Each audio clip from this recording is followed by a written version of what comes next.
come to the flexor retinaculum. It's a quadrangular postage stamp-like structure which lies over the osseous tunnel of the carpal bone. Carpal bone do not lie one plane. It is somewhat coming out at the margin to form a tunnel. So it is quadrangular, and its length and breadth is about 2.5 centimeter. Here it is somewhat, I make it lengthy more. Okay, now on the thumb side, that is the radial side, it is attached to the "She looks too pretty, try to catch her." So C, scaphoid. Here it is attached with the tubercle of a scaphoid, and anteriorly, first you have to look at the flexor retinaculum towards the thumb side. That means towards the radial side. It gives two lamina. That is this one is the deep lamina and this one is the superficial lamina. Okay. So superficial lamina get attached with the tubercle of the scaphoid, and anteriorly there is trapezium. The anterior part of the trapezium carry a groove in which there is two lip, anterior lip and the posterior lip. It is attached with the anterior lip. And the deeper fiber, this one, this attached with the posterior lip of the groove of the trapezium. Okay. And this is the anatomical position. So this is the anatomical position. So this flexor retinaculum has got superior border, inferior border, lateral border, medial border, and two surfaces, that is the palmar surface and the dorsal surface.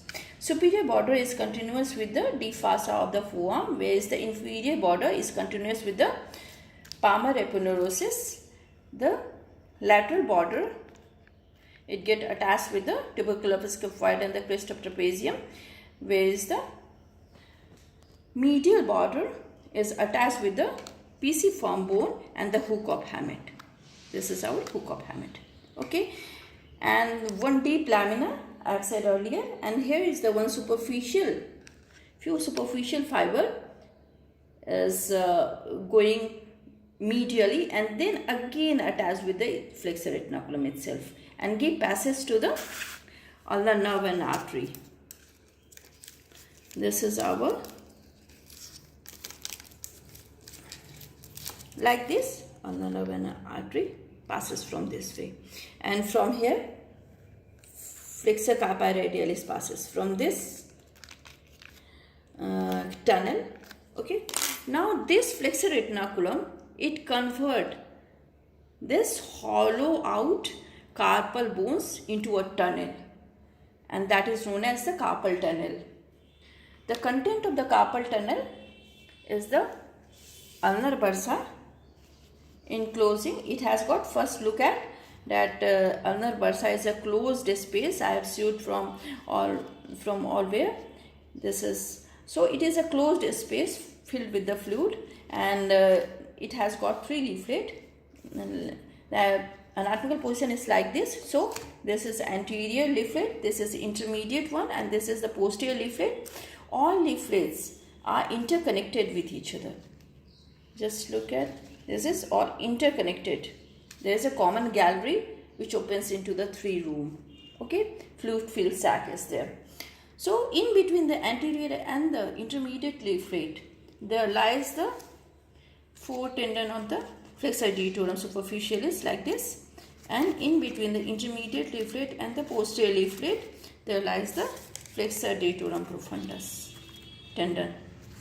Okay, like this. And now this is under the carpal tunnel, and from here passes the flexor pollicis longus along with the radial bursa. This is our ulnar bursa, and this is radial bursa. It is enclosed, also enclosed within a synovial sheath. The covering of synovial sheath is like this. This is our covering of synovial sheath. If we cut, then what we see, that there is a this is the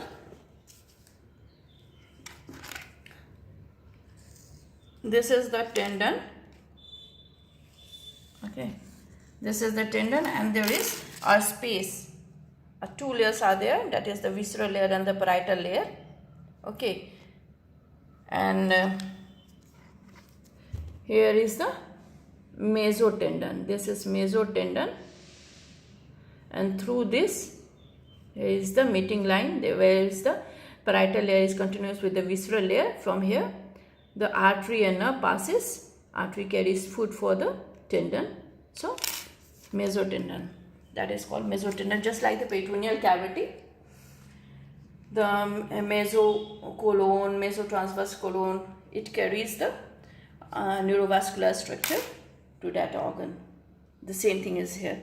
So the flexor pollicis longus along with the enclosed within the radial bursa, this lies over here. And now this is our flexor retinaculum. From this passage the flexor carpi radialis passes. Okay, and from here this is ulnar nerve and ulnar artery. For the passage of ulnar nerve and ulnar artery, this passes. Okay, and the above structure, the flexor retinaculum, the palmar surface has got relation with the palmar aponeurosis, as well as the palmar cutaneous branch of the median nerve, as well as the palmar cutaneous branch of the ulnar nerve. But if there is a pressure within this carpal tunnel, the median nerve get compressed. Why there is a pressure? If there is more accumulation of fluid inside the ulnar bursa and the radial bursa due to some cause, there are many predisposing factor, and the mnemonic is rapid growth. R for Charcot Marie Tooth disease. This is a hereditary polyneuropathy, most common hereditary polyneuropathy. A for acromegaly, P for pregnancy, I for injury, D for diabetes, G for genetic cause, then R for rheumatoid arthritis, O for obesity, W for repetitive wrist work, T for transthyretin deposition, and H for hypothyroidism. In these cases, the mesothelium or endothelium lining the synovial sac get stimulated, and there is more and more secretion inside, and the median nerve which is passing through the carpal tunnel get compressed, and there will be symptom of carpal tunnel syndrome, in which there is pain, tingling and numbness along the path of the median nerve, and there will be atrophy of the thenar muscles which is supplied by the median nerve, and that is flexor pollicis brevis, abductor pollicis brevis, and the opponens pollicis, as well as the first and second lumbricals. Okay, and the cutaneous supply is the lateral 3.5 finger along with the nail bed. But there is, as the palmar cutaneous branch arises before it enters into the carpal tunnel, so the skin over the thenar eminence, the sensation sphere over there. There will be no hampering of sensation over the skin of thenar eminence. Clear? This is all about